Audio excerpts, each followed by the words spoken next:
Leur maître est resté jusqu'aujourd'hui. Le deuxième jusqu'aujourd'hui. Le troisième venait pendant un temps, mais il ne venait plus. On peut mettre les images, comment il avait juré. Chanson.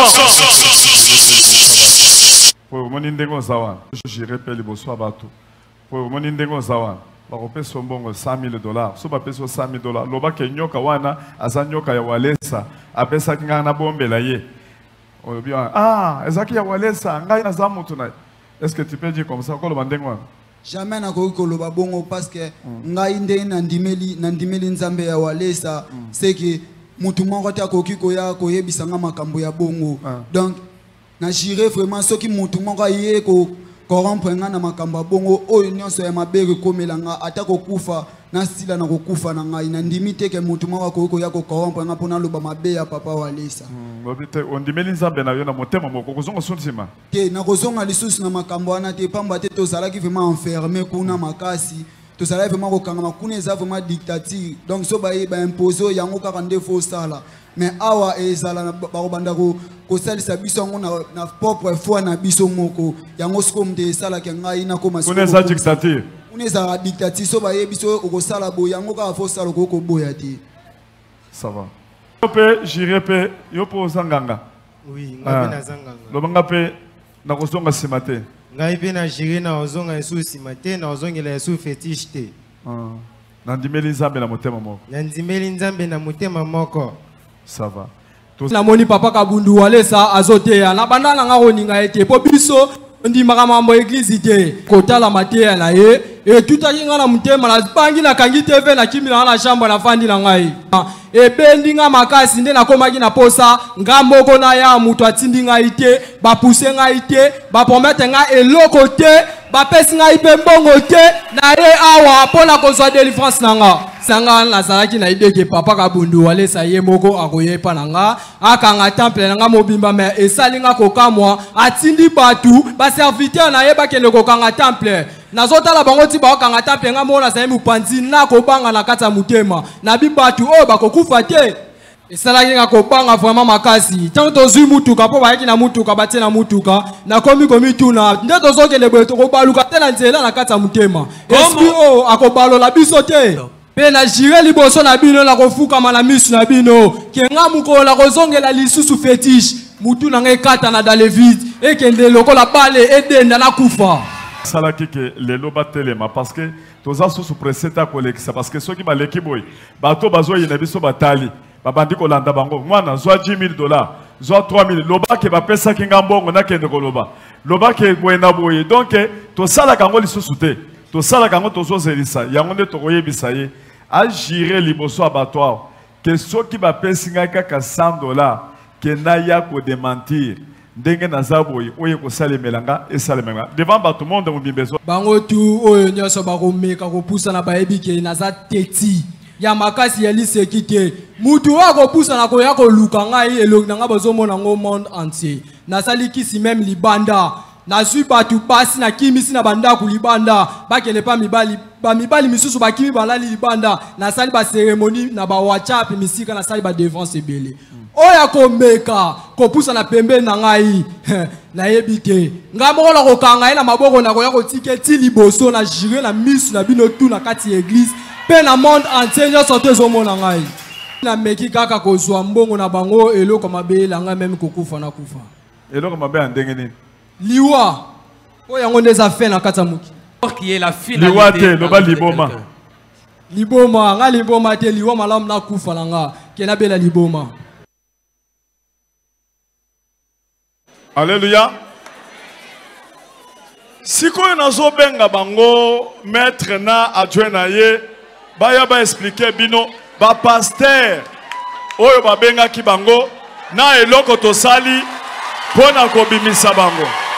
Alors j'invite le maître et son adjoint afin qu'ils nous expliquent les pasteurs qui les ont appelés et après nous allons vous faire voir ce qui s'est passé.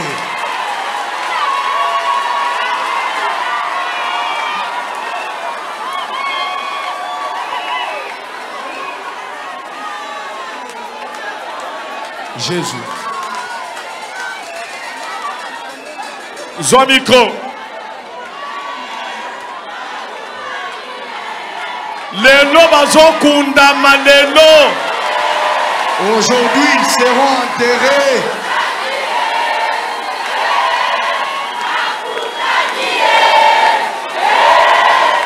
Akundamie.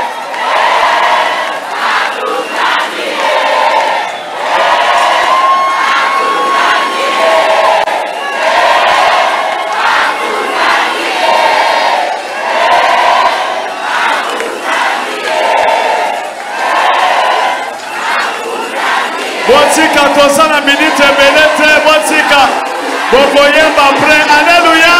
Amen. On n'a pas assez de minutes, restons calmes. Bolanda. Suivez. Oyo azali maître na bango. Oyo atémoignaki lokuta wana kaza mwana muke azali mwana ya nganga. Ye asali nganga. Nganga wana nde asali mwana wana. Me yende akolisa mwana wana pese nguma wana.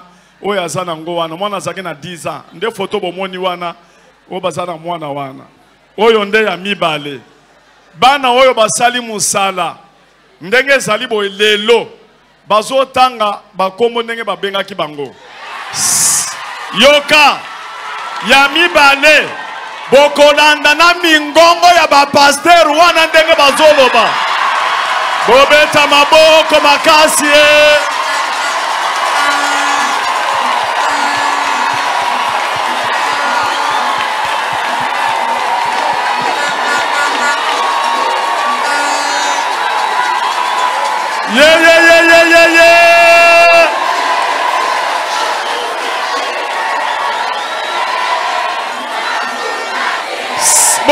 Boyoka. Écoutez. Boyoka. Écoutez.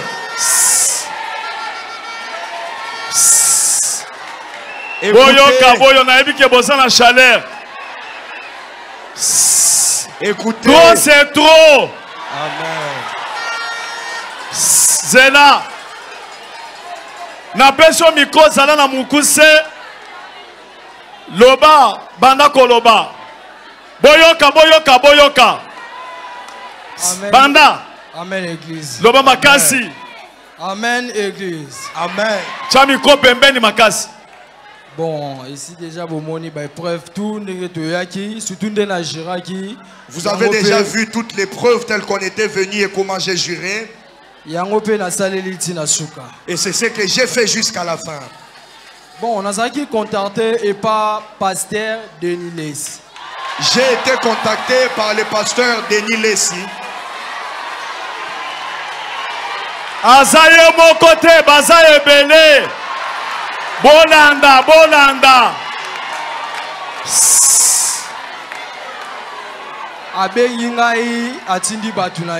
Il m'a appelé, il a envoyé ses gens. Botika makelele boyoka kasi tokomi na pour période très important.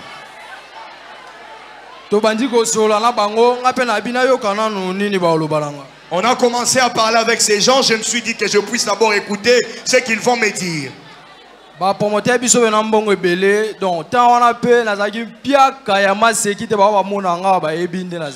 Ils m'ont promis beaucoup d'argent et pendant ces temps, j'étais vraiment dans la galère comme pas possible.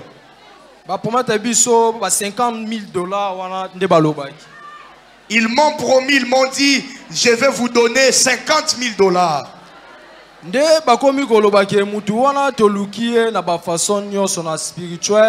Même la physique, ils ont dit, nous avons cherché cet homme-là spirituellement, même physiquement comme ça pour le tuer à main armée, on n'a pas pu le faire.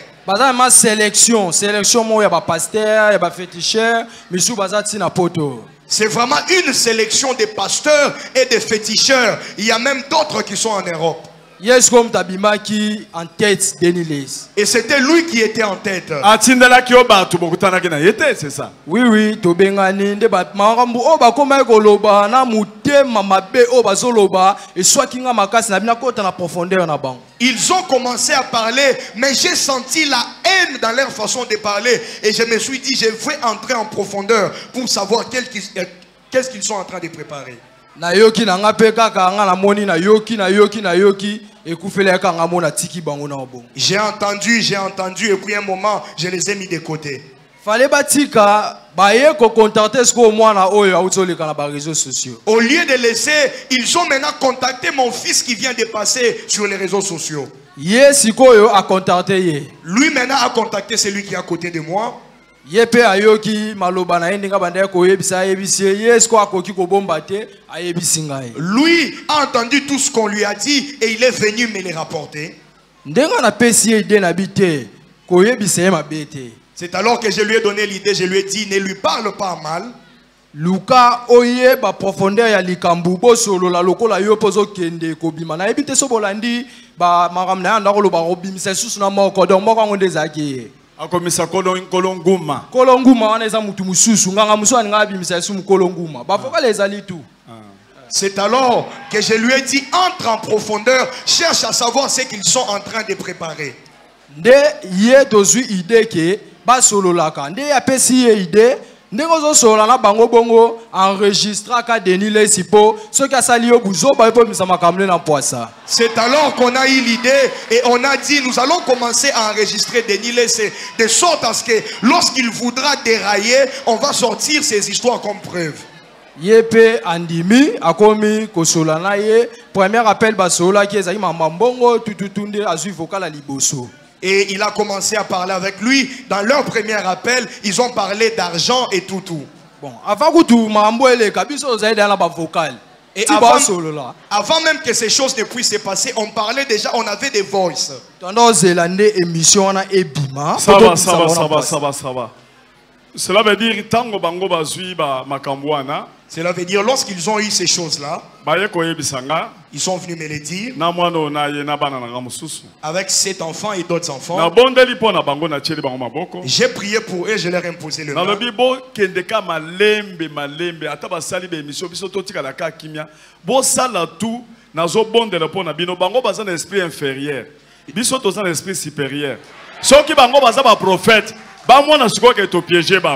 Mais baza ba prophète à Lukuta. Toko so bango. Nde bango ba kei ba kutoko bandoko cha siko ba ojo eza 8. Boko landa conversation na ye na mwana wana ya nyoka nde bandoko yebisa. Boko landa conversation na Denis Lesi. Boko banda te toyeko kotsa ka buidi. Tango ekomi na suka nde yebisa mwana wana ke Denis Lesi azoko saye. Pour Denis Salobi que au sala émission. Soko sali émission, allez au koloba boy. Basaki na batuna ye. Basali on anda kwa Denis Lesi. Boko sala na porte na ye. Soko sali kabunjwale sa koyoka. Soka yoki nga na kutanaka na ye. Na kokende na koyebisa ye ke to solo la ki déjà na bana wana na moni bango basengi $200,000. Et tant qu'il y a 200,000, à to discuter na 150, 100, na peso 50,000 yoke na poto. Nde mwana sepela ki asalaki ndenge asalaki wana. Boko yoka ba ojo nyos. Tozo pesa nanu oyo pe oyo nde asali musala makasi bana oyo bango mibale oyo. Bobeta nanu maboko pona bana oyo. On peut d'abord acclamer pour eux, ils sont restés fidèles.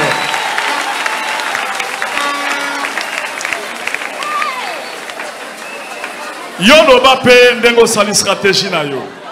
Bana nzambe alléluia. Amen. Chami ko pembeni. En tout cas, Nzambe ya pasteur Kabundi Walesa azan Nzambe ya solo.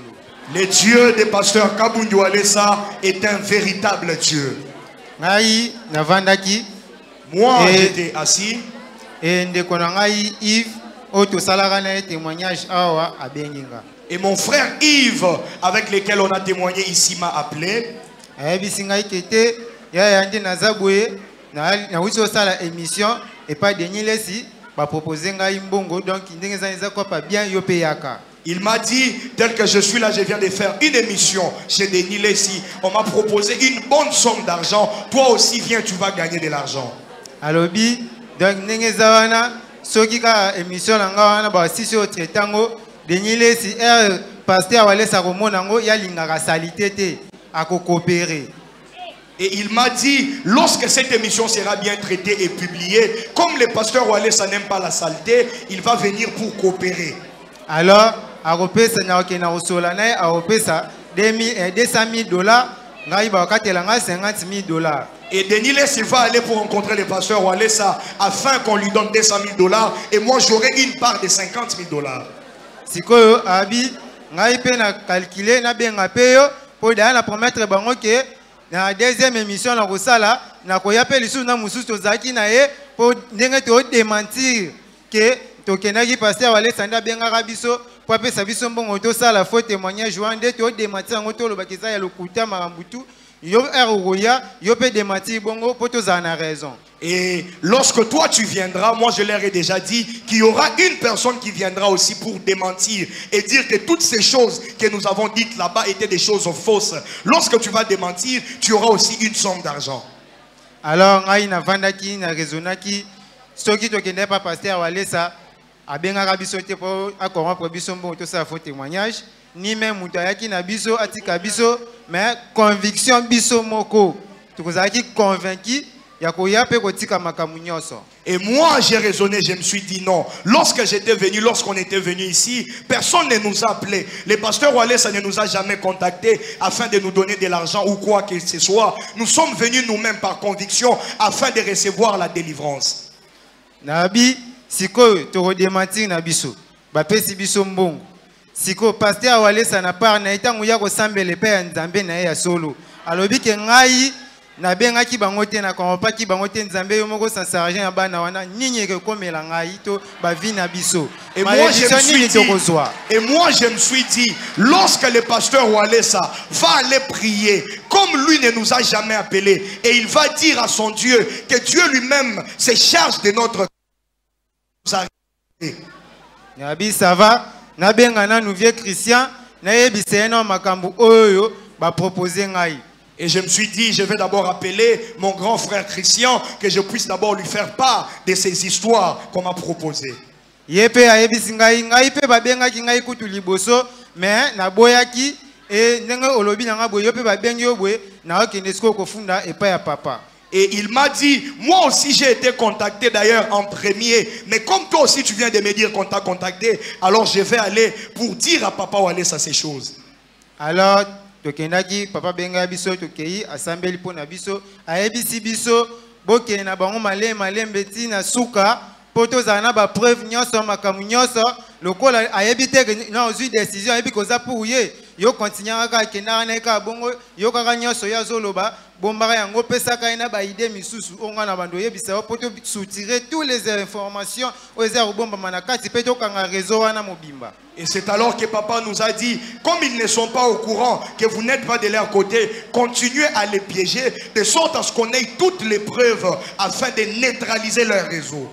Pour pasteur Denis Lesi azaka yemogote ba tiktoker bazana kati ba tumisusu bazana poto bazana kati ba journaliste bazana kati ainsi que ba o to ba to benga ba men ba escroc o ba kosa ba téléphone bazana kati wana. Les pasteurs réseau mobimba na ba banganga na banganga les pasteurs réseau mobimba na ba politicien ba tumisusu pe na justice. Le pasteur Denis Lesi n'est pas seul, c'est tout un réseau. Il y a des féticheurs, il y a des tiktokers, il y a des journalistes, il y a même des hommes politiques et d'autres au niveau de la justice et d'autres personnes en dehors du pays.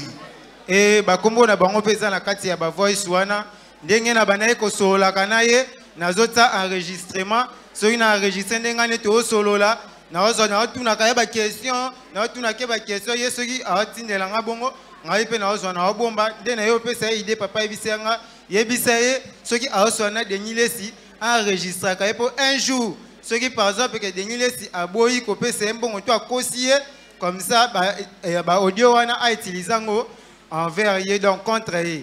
Pour soutirer, voir Denis Lesi. Et moi aussi, lorsque je parlais avec eux, j'enregistrais, je prenais les voices jusqu'au jour où papa m'a dit de prendre l'idée d'enregistrer l'appel et d'avoir la voix du pasteur Denis Lesi comme preuve dans nos voices, de sorte à ce que même s'il veut nier, qu'on ait une preuve palpable, tangible contre lui. Et la ko sala yango elongo na vie Christian, to zwa ki ba voice wana tout nyonso eza penza au complet mission eba aussi la mokolo ya lobi na butu nde mission esilaki pe lobi na butu pasteur serviteur Serge bato ya sécurité basali pe nyonso na basoda bakangi pe mwana wana batie quelque part de façon que lokola ilenile sabanda ko loba soki basalelo mabe wana tokoyeba kaka ezali pasteur Wallace po bango bakosala ndenge wana bake babomi mwana wana balobi ke biso nde tobomi nde bazwi mwana wana babombi quelque part tozobanda kotiela bino siko baojo ça va ozoloba nini liloba nga suka nyanga na lobaka ke en tout cas nzambe oyo pasteur Kabundi Walesa asambelaka aza nzambe ya solo po a livrer ba ininaye na maboko boye. J'aimerais tout simplement dire que le Dieu que pasteur Walesa sert est un Dieu véritable parce qu'il a livré ses ennemis entre ses mains. Liloba nga lisusu ezali mingi na ozonga epa ba TikToker. Plus moi je rentre vers les TikTokers.